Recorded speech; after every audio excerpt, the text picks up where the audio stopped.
My name is Pastor Kene Okolo. I'm the pastor and the resident pastor of Dominion City Youth Church, also known as Church Unleashed, here in the city of Enugu, Nigeria.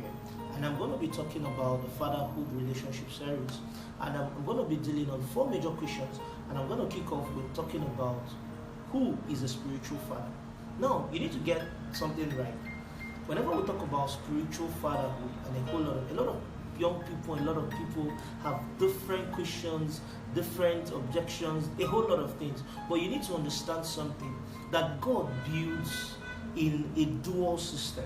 God gives us the natural family, and He also gives us a spiritual family. So the same way you have your natural father, you are also required to have your spiritual father. You can equally recall that in the 1 Corinthians 4, Paul was writing to the Corinthian church, and he said, I will send to you Timothy, my son. And you could even recall that some verses before then, Paul was talking to them, and he said, I am your father in the gospel. So you see, spiritual fatherhood is not something that our spiritual leaders cooked up, just to gain authority over us. It is a biblical and a scriptural process. And everyone, why? Because you must understand that fathers are important. Fathers are the foundation. So for every believer, for every ministry, for every business, the foundation of it is a father. And the same way, for your spiritual development, for your growth in the Christian walk, you need spiritual leadership. Alright, so when it comes to spiritual fatherhood, there's something I want to make you understand. The same way you can have many uncles and have many father models, but you only have one father. That is in the nuclear family. You can't have 2 fathers. You can't be born by 2 fathers. It has to be one father. It has to be one father, one mother. So the same way, even in the spiritual fatherhood, you have to have one father. You can't, keep confusing yourself with having many fathers. The same way it wasn't 20 fathers that gave birth to you. It was one. That same way, spiritually, you ought to have one father. And even the Bible was talking about, it said you can have many instructors, you can have many teachers, and sometimes you can refer to them as fathers. You can see an old man on the road and say, father, papa, all of those things, whatever, whatever tongue you use. But he's not your father in that sense, but you're seeing him in terms of his age and responsibility or function. But you see, in the same way, in spiritual leadership, you require a father, a spiritual father. So the next question I'm going to answer is, what is the role of a spiritual leader? A spiritual father has major roles. One of them is to teach and train. The same things that your natural father does for you, to see to it that you grow from that baby to go through your teenage to your adulthood, you get to the point where you can take responsibility. The same way your spiritual father looks for your spiritual maturity, to see to it that you grow from a baby Christian to growing, and mature in the things of Christ. Paul was equally praying for the church. He said, I travel again for you. What is he trying to do? This church, we are bettered from him. He's their spiritual father. So he's praying to them to see to them that their spiritual development doesn't stagnate. So that's one of the responsibilities. Also, the responsibility of the spiritual father is to exalt. One also is to teach, is to train, is to disciple, is to set as an example. Paul was talking to them. He said, follow me as I follow Christ. What is he saying here? Christ is the model, and I stand in as a spiritual father. So what he's saying to them is, follow me as I follow Christ. Well, what is he being to them? He's becoming an example. A father is a model, he's a source, he's a sustainer. So you need to get this thing straight and understand that you need spiritual father. And it can be many. And in the next segment, I'm going to show you how to recognize them. The same way you recognize your natural father, that is the same way you recognize your spiritual father. I'm going to be talking about how do you recognize spiritual father. Now you must understand that the same way you didn't choose who your father is. It's destinies that bring you to your father. So the same way God planted you as a seed, in your parents, that same way God plants you as a seed to your spiritual father or to your spiritual parents. So, but what you need is you need to recognize them. What do I mean by recognize? You need to acknowledge them. You need to, appreciate them. You need to recognize them, acknowledge them for their work's sake. Because you see, the same way for a baby who's, gone through a suckling baby and everything, by the time he begins to first talk, it's always the first point to recognize. He looks as a man who has always been there. You see him in the hospital. He has always seen him around the mom. And then he opens the mouth and says, Daddy or Dada. What is he trying to say? He's trying to acknowledge that this one that has been around has to be my father. So the same way, for you to recognize your spiritual father, by the time you listen to him, your destinies are brought about. Most times it's even the one that led you to Christ, or you're listening to what his word has impact on you. And now let me speak something clear. You might be listening to him not in person, but in a representation. Because you must understand that when Timothy went to preach to the churches, he was bringing to them the message of Paul, the writings of Paul. So what he was to them was a representative of Paul. So you must, in recognizing, you don't just recognize the person who, yes, you might not be seeing your spiritual father physically, but you must recognize his voice, maybe in a representative. Maybe he has sent a pastor or a cell member or a fellow leader or even a friend. And then, but as you begin to listen to him, you're listening to his message, watching his podcast, listening to his video, what happens is that connection is that one that when you listen to him, you finish, you begin to think about your life. You begin to ask yourself, what is the next step? Is someone that ignites a passion. He brings out the call of God. Because you must understand, fathers are, fatherhood is about destinies.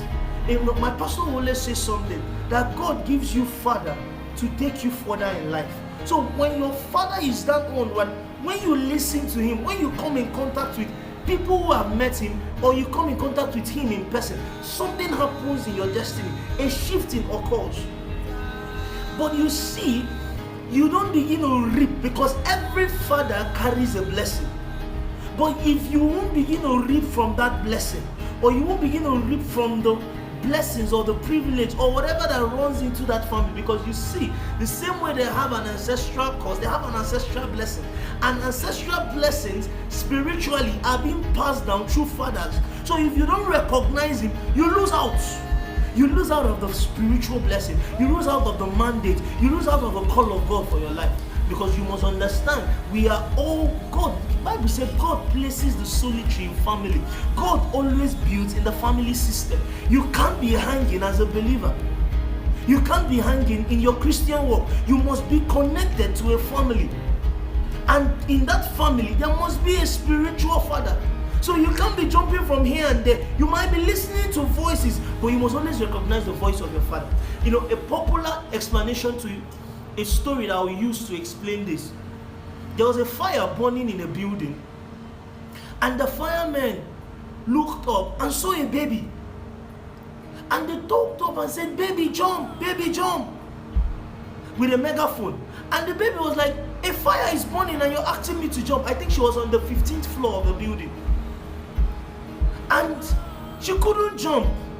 But all of a sudden, the father took up the megaphone. He said, hey baby, it's your dad. Jump, I will catch you. And the moment he heard her father's voice, she put her leg on the window and she fell and they caught her. What happened is, see, who you're hearing, whose voice you hear will determine the actions you take. And your actions is what determines whether you move forward in life. So if you're hearing the voice of your father, is that voice, is that person, once you hear his voice, some shifting, some mental explosion happens to you. When you finish listening to him, you begin to strategize. The life becomes easy. You just see the world at your fingers. That is why you must recognize, you must acknowledge, you must honor. Because you see, honor first starts in the heart. Because in the next segment, I'm going to teach you about your duty to your spiritual father. The same way you have a duty to your natural father, and that is the same duty. Jesus was talking to them. He said, children, honor your father and mother. He was in the Old Testament, they were saying the same thing. Respect your father and mother. So the same way in your duty to your spiritual father is respect, is honor. And how does this start? It starts from the heart. You must esteem them highly for their work. You must recognize them. In that recognition, you must understand they might not have been your natural father, but in terms of your spiritual growth, they have been there. So you need to get this thing straight, sharpen this thing, clear your head of the confusion. You need a spiritual leader. Can't get one. Listen to the person. Listen to the voice. For me, I have a spiritual leader. I have a spiritual father. And he's one that when we listen to him, it's a whole new dimension. You know, for some periods for now, we've been listening to him every Sunday. And every Sunday and every passing Sunday is a mega hit. It's addressing different aspects of our destiny, different aspects of our life. But you see, I have a spiritual leader, but I have other people who are representative of him. And those people are voices that speak into my life. But I understand that they are a representative of my Father. Listen, Jesus was living the scene. But he said, now, as my Father have sent me, so I send you. So Jesus was leaving the disciples, but the same way. The same way. So you must understand, you might not have the benefit of meeting your spiritual father every day, but you have a representative of him by the side. When Jesus left the scene, they had Peter, they had John, they had the apostles. So you might have pastors, you might have teachers, but you must understand you have one Father. And you must honor the Father. You must honor him in your heart. You must honor him with your substance. You defend your Father. That's another duty. It is a responsibility of sons to protect and defend their father. You don't fight fathers. If you fight fathers, you're not my friend. You don't fight your father, and fathers don't fight their sons. You must get it straight. Because you see, one of the sons of Noah got a curse. Why? He saw his father's nakedness and opened it up. One of our duties is to protect our father. You cannot come outside and use your father, whether spiritual, whether natural, and use him to make jest. My friend, listen to me. He might have made mistakes. He might not have had the best. Noah was a preacher, but he was drunk. But that still didn't give you the right, because you must understand, fathers are instituted by God. And you don't have, God has not given us the authority to oppose any leadership. So we must get this thing straight, get this thing sorted out. I have established the fact by saying who the spiritual leader is. And I showed you their responsibilities, that they are called to exalt, they are called to train, they are called to mature, they are called to do a whole lot. It's your spiritual leader that keeps praying for you. Paul told them, he said, you little children will I travel again in prayer, that until Christ is born in you. That is one of the responsibilities of your spiritual leader. He keeps praying for you, that your destiny, that you will fulfill your calling in life. And then, what is our responsibility? Our responsibility is to honor, to acknowledge first. You must acknowledge, you must recognize that one in your heart and with your substance. And then you begin to honor. You begin to esteem them highly. How do you talk about them? What do you talk to them about them? You can't be the one exposing the secrets of your father out there. So get these things clear.